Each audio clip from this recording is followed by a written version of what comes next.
Dr. Merk, first allow me, all of you, to begin with something totally and fully unrelated to the topic, but speaking about small world. The gentleman over there, Professor Mel Rosenberg, give him a hand with all the fine music that he plays for you, played in my wedding with the lovely Vered sitting there on the front row, but with his fine tunes of jazz. But let's go back from fine jazz to the present. Dr. Merk, I'd like to start with asking, we're talking about Israel, we're talking about Europe, we are here in this fine atmosphere of innovation, of economy, etc. But innovation and economy, they do not exist in a vacuum. There is politics. Only yesterday, 2 bombs exploded in Dresden near a mosque. We live in a changing world, and of course, it affects the economy. It affects everything. Therefore, I'm here to see what people want to have from politics, what people want to hear from politics, to prepare reliable, sustainable politics, a framework on which I'm working. Because it's important for investors, for example, to see that politics is always aware that there are a lot of things they have to talk to the entrepreneurs, for example, and they have to be in touch. To be in touch, that's what I want to do here, and therefore I'm here. This amazing country, I have to say. Okay, so we are talking about the topic can be read, the future of Israel and European relationship, of course. If you are very, very pessimistic, it can be read the future of Israel, comma, or even exclamation mark, or even a question mark, and Europe relationship. How do you see the relationship of Israel and Europe, not only Germany, which is, of course, a very, very tremendous issue? And I think with Germany and with Bavaria, it's a strong relationship, and we are very interested in strengthening it, the ties more and more. But I see that in other countries, sometimes there's a little bit reluctance.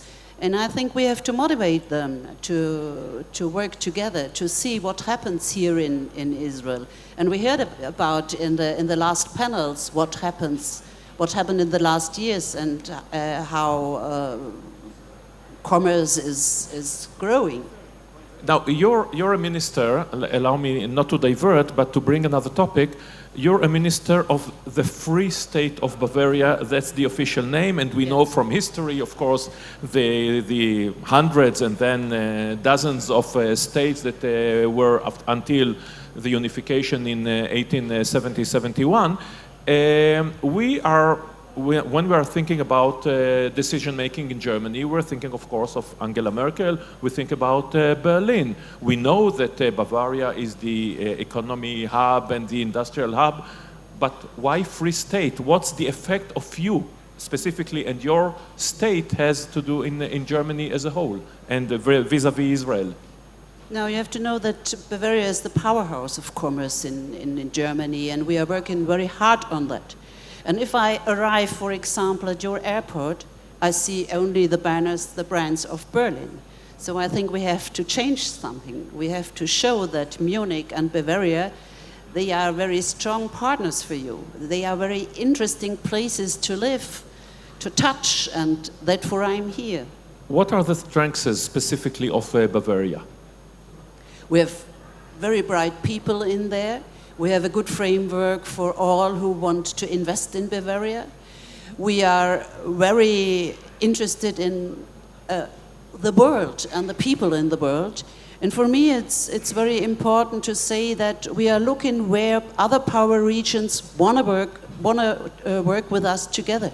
Power regions together, learn from each other, learn from the best. That is what we want to do. Allow me to be, even if you don't allow me, to be unpolitically correct for a minute. After all, I watched the debate. I learned from Donald Trump for a minute. So I don't hope we learn too much from him. No. But that's a different matter. We'll talk about the effect of Donald Trump in a minute. All of us tend from time to time to live according to stigmas, to cliches, and we think about Germany, we think about the powerhouse that you are, we think about an orderly country, we think about people that do what they are supposed to do in the best way possible. When I was in Germany, somebody asked me, in the first time when I was a guest of the Bundesrepublik, somebody asked me, what is your biggest surprise in Germany? And I said, not a single train left on time. So, but Germany is supposed to be all that, but when you learn the history of the German army through the ages, and it was the best in the world, you were great, or maybe still are, in innovation, in improvisation. Is it still there, or perhaps the country shifted to the orderly manner of the giant and the big companies out there? I think that you talked about cliches we have, and we try to be perfect. Naturally, we do that. That maybe that is like that, but we are not stiff. We are not clumsy. I think we want to be very creative, and we try to do that. I hope we are able to do that. And when you look at Israel, again, we from time to time pride ourselves as being innovative. Yeah. And know how to improvise. This is a sort of a national character, or supposed to be. Is this what Europe, is this or what Germany looking for in Israel? I think we should look for that in Israel. For example, last year I visited the library and I saw what they are doing. And if we would open something like the library, we would do much more, but I think sometimes we would forget the ecosystem that you need too. And I think the climate, the feelings, the stomach, this is something we have to learn. Not only the hardware. And of course, returning from the point where I started, that economy, innovation, improvisation, cooperation do not live in a vacuum. Israel feels and perhaps is under several attacks in the world concerning its policies, concerning the situation in the Middle East, the new buzzword, BDS, etc., etc. What is Germany's position about it? And is there a ground for the fear that perhaps BDS will not win outright, but people will say, why do I need this headache of doing businesses with companies from Israel? Let's go somewhere where it's safe and know there will not be any demonstration outside my store, my chain of stores, my fabric, etc., etc. First of all, I think a lot of Israelis, a lot of Jewish people live in Germany, and we have a lot of friends among them. And for us, it's interesting to meet their country, to see their country, and to see how they live.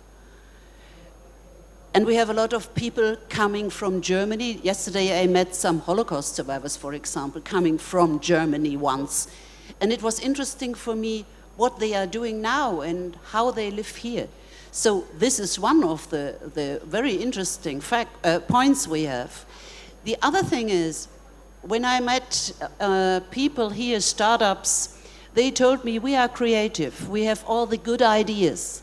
You have the opportunities, the possibilities, the hardware to realize all these things. We could match very good together. We could work together. These partnerships, I think, we have to get. And therefore, it's important to meet in our countries to understand our life and to understand how we can match together. And as I said earlier, concerning, let's say, Mr. Donald Trump, we see that globalization is under attack these days. It's under attack politically. It's under attack from the human point of view, refugees, etc. We see they even under attack economically, where people are seeing, or perhaps they are misled to see, but that's not the point, that their jobs are being lost to China, to robots, that innovation doesn't work for the small guy, that all these fine things that people do in Google, in Microsoft, perhaps even in Bayer, work for a very small elite. How can we change it? How can you, as a politician, convince the people that it is good for them when they are seeing only the problems of the open borders, open markets, open monies, etc.? It's very difficult. You know, we at the moment we are negotiating the trade agreement between Europe and America, and we have the trade agreement between Europe and Canada. And the trade agreement of Europe and America is being attacked from the American side and the European side. And let's wait until November to see if it's got any feasibility at all. That's very interesting, yes. But we are a country who exports a lot of his goods. So for us it's very important. And we have to tell people that globalization will not end because of their fears, because of their sorrows.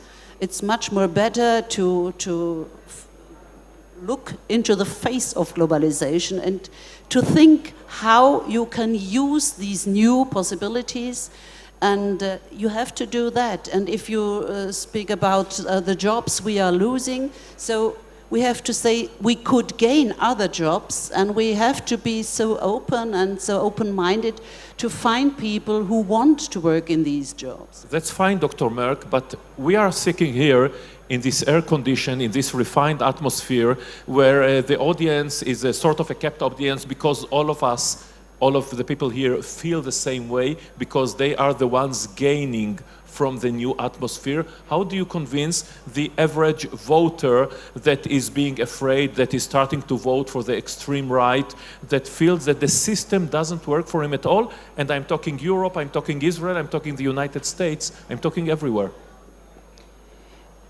I think they have to trust in politics, and for that you need this framework, this reliable framework. And without these rules you can trust on, I think it doesn't work anymore. You have to tell people that all investments they do are secure. You have to tell them that you are at the side of these people. You have to talk with them about their sorrows. You have to talk with them about their creative ideas and how to realize them in their real life. And when we are talking about innovation, when we are talking about continuing to the bright future that we hope will arrive technologically, economically, politically, everywhere, why is still big science, big discoveries, big high-tech done mostly, or so it seems, in the United States and not in Europe or European Union? We have similar or even larger population. You have educated population all over Europe. You have great past and great present, but still when I'm looking at the list of the Nobel Prizes, you're not there. I don't know whether the Nobel Prizes are the right indicator to say who is creative or not. I think it's a cliche to think that only in America, only in Silicon Valley, there are the brightest brains. I'm not saying only, but I'm saying that it seems that perhaps there are big discoveries in Europe, but the way to realize them for a company that brings money, that continues forward, is done easier than in America. Would you agree with that assumption at least? I think the climate must change a little bit. That's true. We need venture capital. They have an easy way to get venture capital in America. I think in Europe it's really difficult to get it. We have to do something there. And I think today I heard a discussion about failing, about mistakes. And I think the German perfectionism is something which is sometimes an obstacle for us. I think to talk about failing and to say a good idea, maybe it doesn't work the first time I want to realize it. If I fall, I have to get up immediately, and this is nothing bad. Even if it hurts, you have to go on. I think this is a characterism that we do not know so good, and there we have to do a lot. So you would agree that with all, as you mentioned, and you're absolutely right, cliches, stigmas, etc., but there is a difference of culture, so to speak, between Europe, the United States, or even tiny Israel. Of course there's a difference of culture, and I think it's an interesting culture we have, and if people come to Bavaria, they see that this culture with all these traditions is very warm and very kind, and we like to live there. And of course. I think, yes, if you see globalization, then I think you have to change some things. And when we're talking about the situation of cooperation between Germany, Bavaria, European Union, and Israel, I remember a famous caricature saying the boss looking at his, the one under him, and he says, "Boss, I am no problem. I'd love to supply you with innovation. What are the guidelines?" Perhaps there are no guidelines to innovation. Perhaps you have to throw everything and hope that something come out. How do you create innovation? How do you create innovative people? Perhaps it can't be done. It's a sort of luck and things that happen in different countries, but we don't know how to do it, how to repeat it. I think in this space, something is different now. In former times, people sat in their garage alone, and they were working for themselves, and then they had the good idea. Today, it's communication. Today, everybody is talking about the things he is doing, and together they find new ideas, new solutions for difficult things, and that For me, it's important that in the world we have a good communication to other strong nations, to participate in their ideas, to participate in their commercial success. And therefore we have in Israel, for example, our company invests in Bavaria, which works here. And I said it's important to be on the commercial side, to communicate and to have partnerships on the commercial side, but you also need these partnerships on the private side, on the side of the population. Therefore, I want to have an office here, which helps us to get more partnership, more interaction for our population too. In the best possible world, what would be the one thing that Israel should take from Germany, from the European Union, and vice versa? No, I don't think in this categories. I can't do that. No, I think it's the friendship between our countries which is important, and I think it's to be without any sorrows, but with a lot of motivation, with a lot of empathy. In this, if we work together with this really warm-hearted opinions, then we should have success. I'm secure, and I don't think we can learn from each other. Of course, we are good both. And I heard that people say it's nobody who can compete with Israel. I think we could compete, and we won't compete with Israel, and this is important. The communication and the will, and really the good thoughts with us. Then we will be successful, and we will be, even with some European countries who are difficult at the moment, we will be successful too.